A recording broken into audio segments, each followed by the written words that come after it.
Hi everyone, অনেকদিন পর তোমাদের জন্য একটা ডেইলি ব্লগ নিয়ে চলে আসলাম। তো সেদিন সকালে উঠেছিলাম, উঠে দেখলাম ওয়েদারটা খুবই সুন্দর ছিল। তো উঠে ফ্রেশ হয়ে দেন রুমটা ক্লিন করে নিলাম। তো মেহমান আসবে তাই নিজেও তাড়াতাড়ি করে রেডি হয়ে নিলাম। এই তো মেহমান চলে আসলো, তো লাঞ্চ টাইম খেতে দেওয়া হলো মেহমানকে।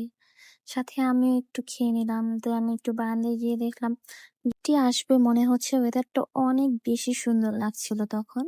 তো সেদিন আমার ভাগ্নিরও বার্থডে ছিল, তো রেডি হয়ে আপুর বাসায় চলে গেলাম। দেন ভাগ্নি হচ্ছে কেক কাটিং করছিল, তো একটু ভিডিও নিয়ে নিলাম। এই তো আমার ভাগ্নি। তো ভাগ্নিকে নিয়ে একটু সন্ধ্যায় ঘুরতে বের হলাম। দুজন মিলে একটু ঘোরাঘুরি করলাম, তারপর একটু জুস খেলাম।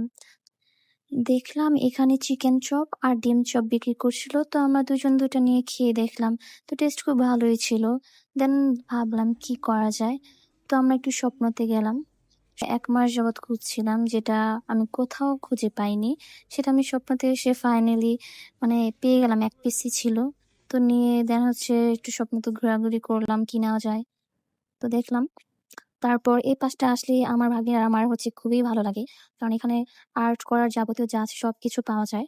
পেন্সিল, রাবার, কালারিং পেপার সবকিছু এভরিথিং পাওয়া যায়। তারপরে এই তো একটু হচ্ছে ড্রিংকও খেয়ে নিলাম। ড্রিংকও খেয়ে বিল পেমেন্ট করে দেন বাসায় চলে আসলাম। এই তো আজ এই পর্যন্তই। বাই।